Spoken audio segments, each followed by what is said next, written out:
Bala sir, Tamil சினிமாவில் 1000 கோடிங்கிறது வந்து ஒரு பெரிய விஷயமா இருக்கு. ஹிந்தி வந்துட்டு, தெலுங்கு வந்துட்டு, மற்ற லாங்குவேஜ் வந்துட்டு, ஒரு முக்கியமான இயக்குனராக ஏன் தமிழ் சினிமா அந்த 1000 கோடி வந்து வரமாட்டுக்கு என்ன காரணம்னு நினைக்கிறீங்க? இந்த வியாபார நுணுக்கத்துல எல்லாம் எனக்கு அவ்வளோ ஞானம் இல்லை. அப்புறம் ஒன்று சொல்லணும், நானாசன் கேட்காமே சொல்லணும். லாஜிக் மிஸ்டேக்குன்னு சொல்லிட்டு யாரோ ஒருத்தர் வந்து விமர்சனம் பண்ணியிருந்தார்.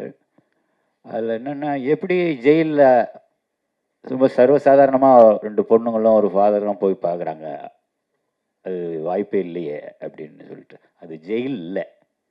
அது முன்னாடி உள்ள கோர்ட் சீனில் பேசுகிறம்போது no judicial custody, no police custody. Throw him to the convict ward. அப்படிமா அது கன்விக்ட் வார்டு.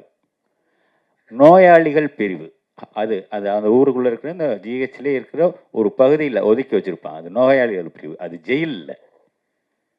நிறைய பேர் அது அந்த அந்த ஜட்ஜு சொன்ன வார்த்தையை கேட்ச் பண்ணாதனால இங்கே இது லாஜிக் மிஸ்டேக்குன்னு சொல்லிட்டாங்க. அதை நான் கொஞ்சம் கிளியர் பண்ணிக்கிறேன்.